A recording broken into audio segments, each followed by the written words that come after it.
President Trump was watching yesterday, and he has rendered his verdict. He says that former FBI Director James Comey's testimony on the Hill is a major victory for the administration's side of the Russia story, in effect, a complete vindication.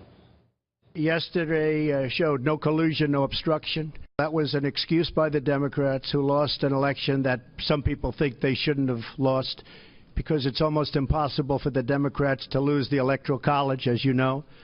You have to run up the whole East Coast, and you have to win everything as a Republican, and that's just what we did. So it was just an excuse. Frankly, James Comey confirmed a lot of what I said.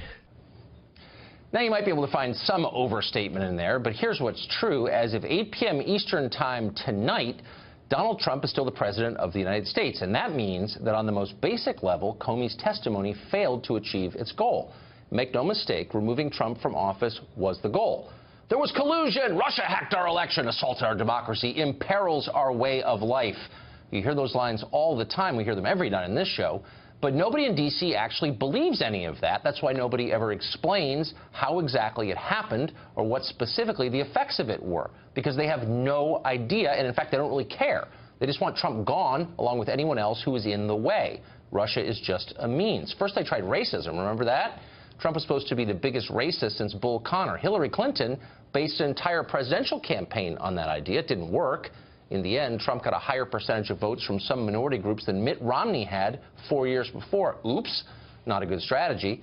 And then somebody creative came up with the idea of Trump as traitor, a Russian agent posing as a 70-year-old New York real estate developer. It sounded kind of far-fetched, but for some reason it kind of worked. Half the country seemed to buy it, and 100% of CNN viewers were all in. It's been all Putin ever since then. Mike Flynn lost his job over it. Others may follow. Now they're trying for Jeff Sessions, who's not only the Attorney General, but probably the smartest and most principled person in the entire administration, and therefore the greatest threat to total progressive domination of everything. He's got to go. So, of course, he's a Russian spy now, too. Comey applied it yesterday in his testimony. Afterward, he went behind closed doors in the Senate with details. That conversation was supposed to be secret. That's the entire point of a closed-door meeting. But needless to say, somebody leaked it almost immediately.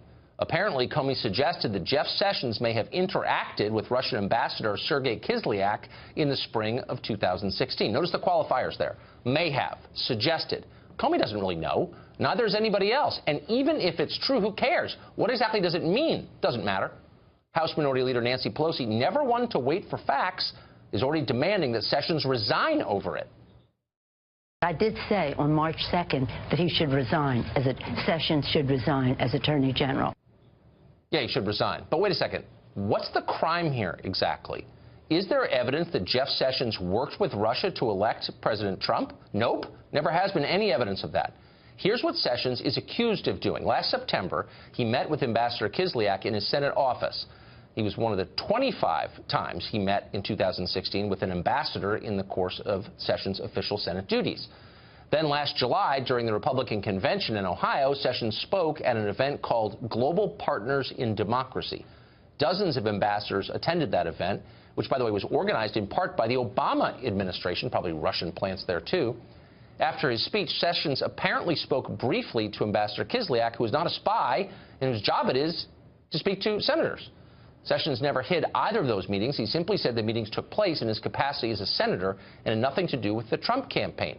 There is zero proof he is lying about that.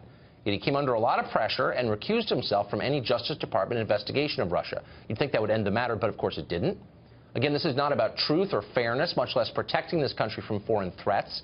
It's about toppling, let's not lie about it, a democratically elected government that the permanent class in Washington doesn't like. Now, for the record, collusion with a foreign government against the interests of the United States is tantamount to treason. It's definitely a moral crime, and we would never defend it. We'd attack it, of course. There's just no evidence it actually happened. This whole story is a hoax. It's a lie that those who tell it are beginning to believe. That is the definition of mass hysteria. It's deeply hurting our country. And yet otherwise smart people press forward as if it's all entirely real, despite mounting evidence it's not real at all. Yesterday, for example, Jim Comey told the Senate that a major New York Times story from February that pushed a Russia collusion narrative was actually garbage. That report by the New York Times was not true. Is that a fair statement?